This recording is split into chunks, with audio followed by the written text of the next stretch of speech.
"It's been a long time," I said. "Things didn't end well for me." "I'll need to know by Friday." "That's fair." Mickey watched me for a moment longer. Then he reached out and touched his glass to mine, and we both drank. It burned in the best possible way. I set the shot glass upside down on the bar. "Wow." Mickey was quiet, and when I looked up at him, I noticed he was staring past me toward the front of the room. I turned and saw a woman in a black raincoat standing just inside the door. She was alone, shaking the rain from a half-closed umbrella and staring at me. I turned back to the bar. Mickey winked at me and walked away. "Are you him?" The woman stood a few steps behind me. She was older than me, blonde and polished to a shine. There was a large designer purse over her shoulder, and she held it tight against her body. I'd never seen her before, but the way she looked at me gave me hope. I decided to play along. "That depends," I said. "Are you her?" The woman exhaled and glanced back toward the door. Her body seemed to relax and grow tense at the same time, and for a second I thought she was going to walk out. But she didn't. Instead, she set her purse on the bar and slid out of her coat. The move looked practiced, as if for effect. It was a good effect. "You're early." She draped her coat over one of the bar stools and sat next to me. "I was hoping to have a drink before you showed up." Her voice was slurred, and the smell of alcohol rolled off her in waves. It was obvious that I had some catching up to do. "Sorry," I said. "I didn't know." "We said at 8 o'clock. She looked at her watch. It was a gold Rolex. "It's 1:15. "I've never been good with time." Her eyes narrowed. "A joke." I shook my head, motioned to Mickey. "Forget it. What are you drinking?" "Vodka martini."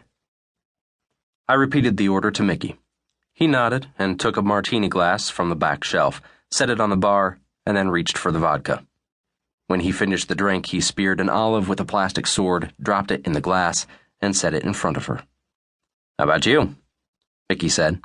"Ready for another?" I nodded and pushed my glass across the bar toward him. He refilled it and pushed it back. The blonde was quiet until Mickey was gone, then took the speared olive out of her drink and tapped it on the rim of her glass. "I'm not entirely sure how this works," she said. "I've never done anything like this. I'm a little nervous."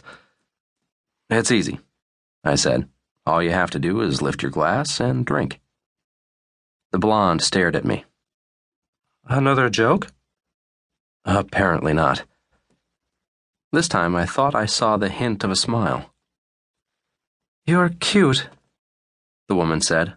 "I didn't know what to expect when I came here, but it certainly wasn't a sense of humor." "Are you disappointed?"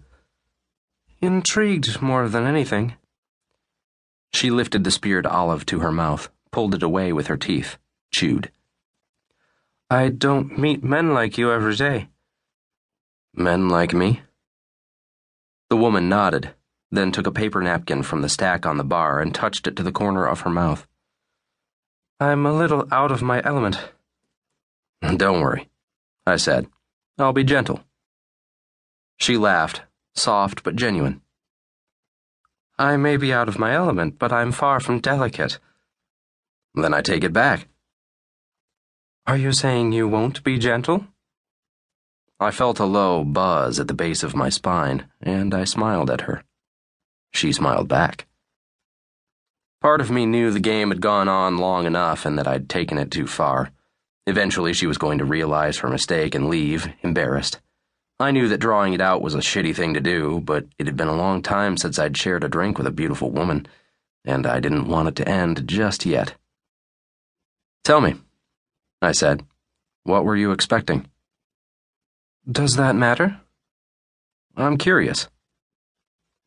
The woman took a deep breath, then turned and leaned in, studying me.